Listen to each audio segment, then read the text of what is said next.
This is Woody. This is the first gift I got at one of my jobs. It was in the Kris Kringle, and I guess because I'm an animal keeper, they decided to give me a soft toy frog. He's so cool. Anyway, hey, how are you all today? Thought I'd start with something different, and the crickets. If I put the microphone right, is something you would have heard. Just actually reminded me of.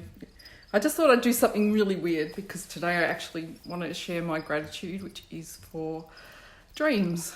Who loves dreaming?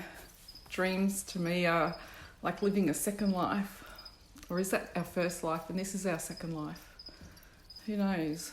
Could probably have a big conversation around that, but I won't anyway.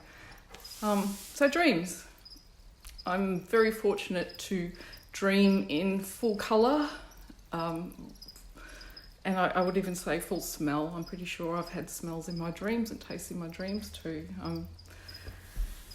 It's very enriching, of course. I used to actually joke that my dream life is so active and full on that it was the reason I woke up tired every day of my life, but I realise now it was other reasons I was always tired. Anyway, I actually had this really cool dream the other morning of this amazing house, and it was a massive rectangle, and I know this older lady owned it, and I can't even remember why I was visiting her, but sort of one end was like kitchen and living areas and stuff, and in the middle was this big atrium. It was just amazing, the plants and the light coming in, and it was also the entrance into the house in the middle of that, and then the other end of the house was the bedroom areas, and it was just so well laid out and so logical and it was actually tidy, and when I woke up it's like, oh, I want this house, I want a house like this. Anyway, I used to believe dreaming about houses was to do with the state of your mind at the time, and I used to always dreamt of multi-level houses, and really cluttered and really messy and just chaos. But this house that I dreamt of this time was actually ordered.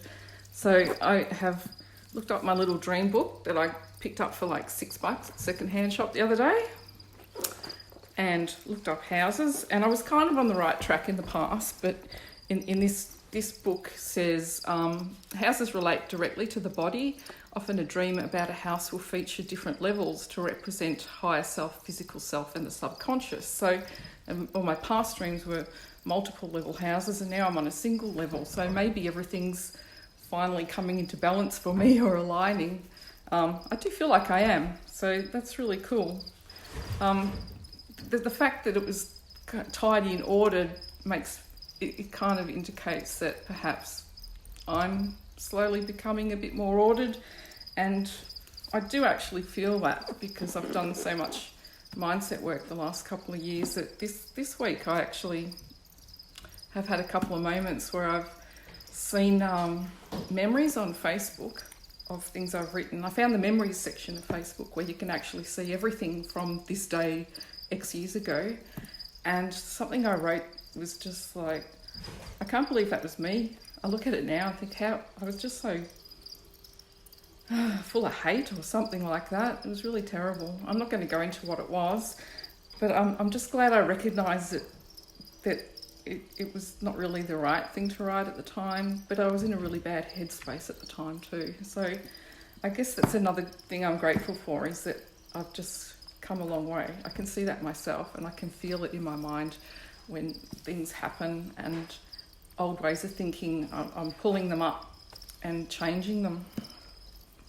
So that was my gratitude for today, and if you would like if you want to know something out of this dream book, just give me something out of one of your dreams. Just not too much stuff, just give me one thing that you noticed in a dream and I'll look it up for you, give you a little bit of insight. But at the end of the day, interpreting symbols is still very, very personal, because some people might dream of grandma's house and think it's wonderful, and other people might have been abused at grandma's house and not think it's wonderful. And I think that's right for today. Something that I learnt today, which I like to share every time I jump online, is I was watching another of my health and wellness videos yesterday, and we were talking about probiotics actually, and it was just mentioned that if you're going to choose a good probiotic product, to go for something that has 10 million microbes per gram or higher. That's something to think about. Anyway, hope you've all had a good Tuesday, and thanks for watching. And hi Mel and Renee, thanks for watching. I'll talk to you later.